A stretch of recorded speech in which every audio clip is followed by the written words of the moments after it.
Go. This is problem 7-7 for Physics C with the thundercloud. For part A, it says determine the direction and magnitude of the electric field at point P1. So we're going to use electric field equals the sum of KQ over R squared. So K's you're given, it's 9 times 10 to the 9th, and then you're basically just going to take the sum of all the charges here. So this one right here is going to be 30 coulombs, so 30 over R, the radius is going to be 3 times 10 to the 3rd, accounting for conversion into meters, and then squared, and then subtract this one right here, since it's negative charge, 9 times 10 to the 9th, 30 over 2 times 10 to the 3rd, squared. Then add the bottom ones, plus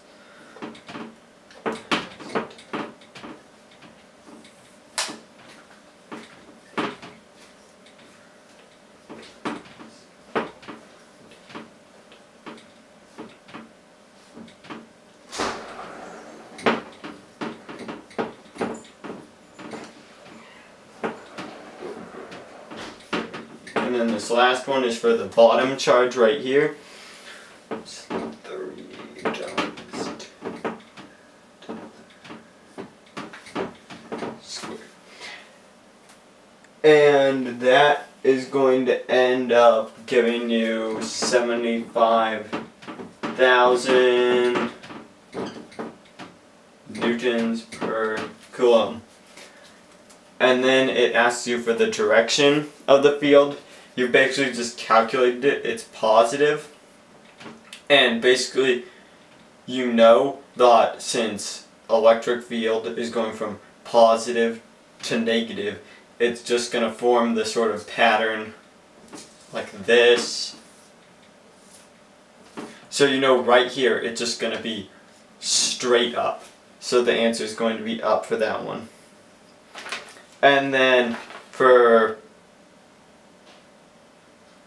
part B, it asks you for the direction of the electric field at point P2.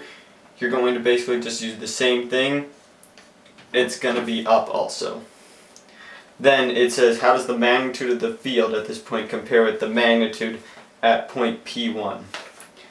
It's going to be less, simply because the radius from the points are bigger, so it's just going to give you a bigger number on the bottom, which is going to result in basically a lower fraction, so your whole field is going to be lower in resultant.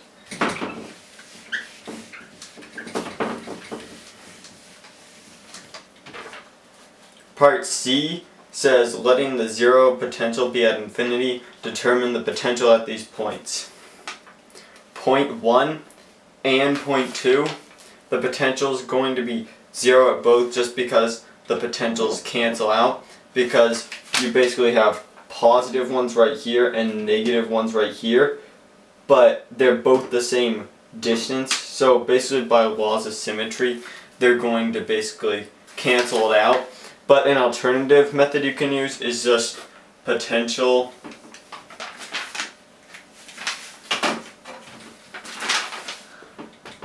equals the sum of KQ over R, and basically you can just see Q times 30 over 3 minus 30 times 2 over, oh sorry, that's 30K over 2, and then down here plus 30K over 2, and then minus 30K over 3, these two cancel out, these two cancel out.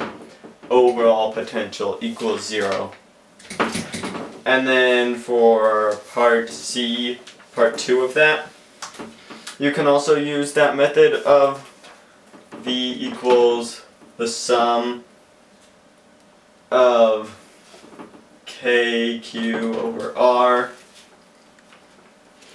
And basically you're just going to use triangles, and you can basically just use Pythagorean theorem to figure out the sides of each.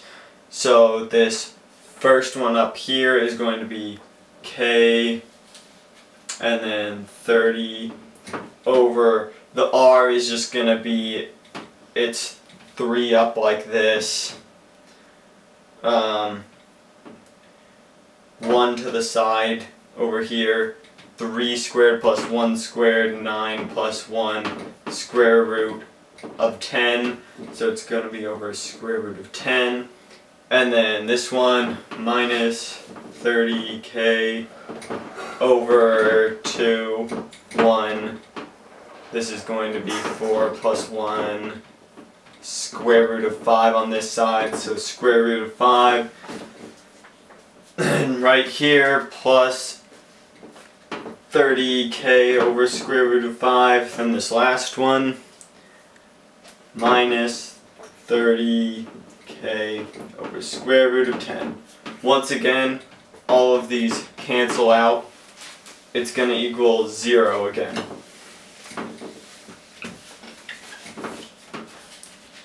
Part D, determine the electric potential at an altitude of 1 kilometer directly above point P1.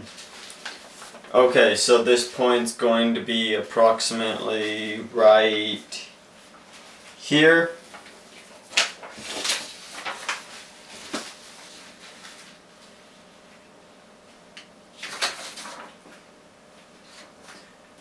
And basically you're just going to use what you did for the last two, just V equals the sum of KQ over R, except you're going to be treating it, the R is going to be taken from this point. So this one up here, K times 30 over 2 minus 30 over 1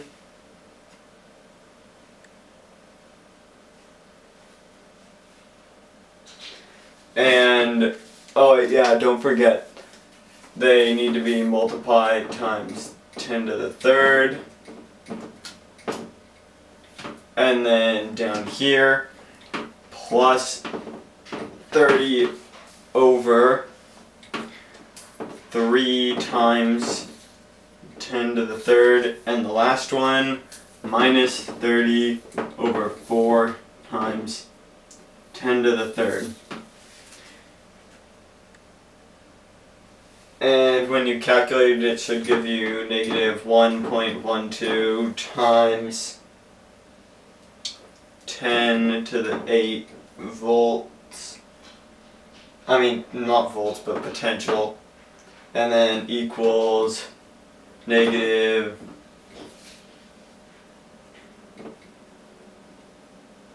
10 to the 8 volts. It accepted a rounded answer like that if you wanted to round it. And that's the potential above point P1. Okay, then for part E, potential's going to equal K and then sum of Q1, Q2 over R, which is basically going to be your distance between the charges you have. And now, basically you're just going to take every combination you can to figure out the potential. So these two, these two, these two, these two, these two, and these two. So that's going to be 6 different combinations.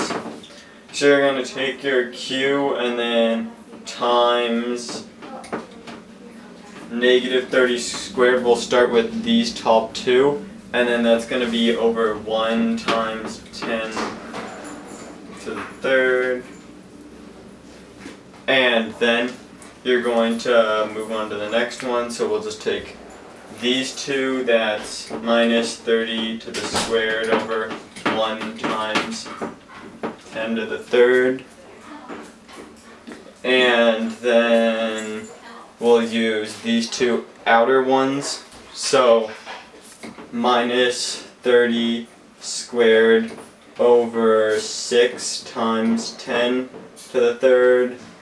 Then these two inner ones, so minus 30 squared over 4 times 10 to the third.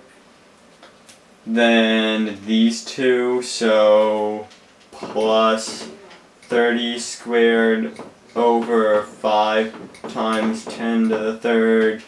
Then these two plus 30 squared over 5 times 10 to the third. And you're going to end up with negative 1.6 times 10 to the 10th power joules. And that's your potential energy.